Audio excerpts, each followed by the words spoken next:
Now stand aside, worthy adversary. 'Tis but a scratch. A scratch? Your arm's off. No, it isn't. Well, what's that then?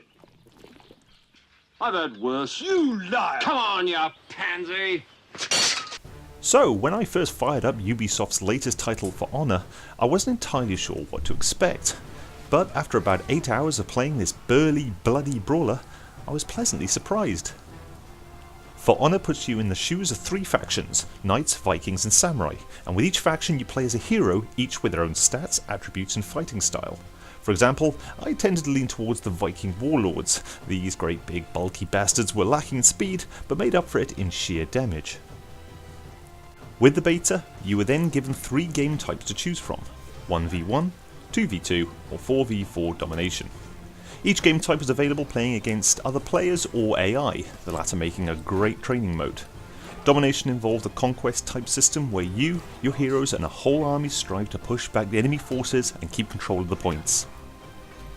I think what surprised me the most about For Honor was that it wasn't a mindless button mashing frenzy. There was intelligence behind the combat, making you think about each strike and which direction to swing your mighty sword. This allowed for some truly satisfying and cinematic moments.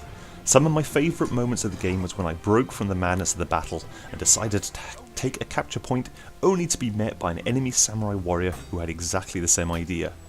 From there an intense stare down would take place before the charge and satisfying sound of steel clashing with steel, and if you're fortunate to take down your foe, you were granted a gruesomely gory cinematic execution for your efforts.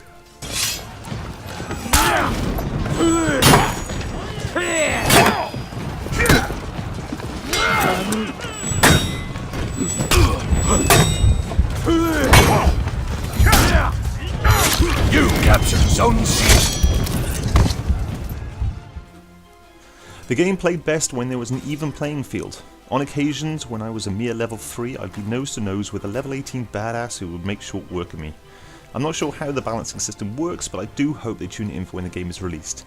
However, this was a rare occurrence and the feeling of decapitating an enemy who was the same level truly made it feel like a fight to the death.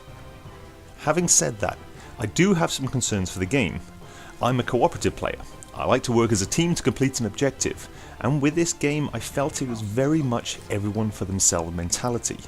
There were times when I thought I'd developed a blood oath with my fellow brother, standing shoulder to shoulder to take on the hordes of enemies, only to turn around and he'd pissed off leaving me to be shish kebabbed by a temperamental Viking. There were also times when I would call out to be revived, only to be stepped over by my so-called brothers so they can claim some extra points.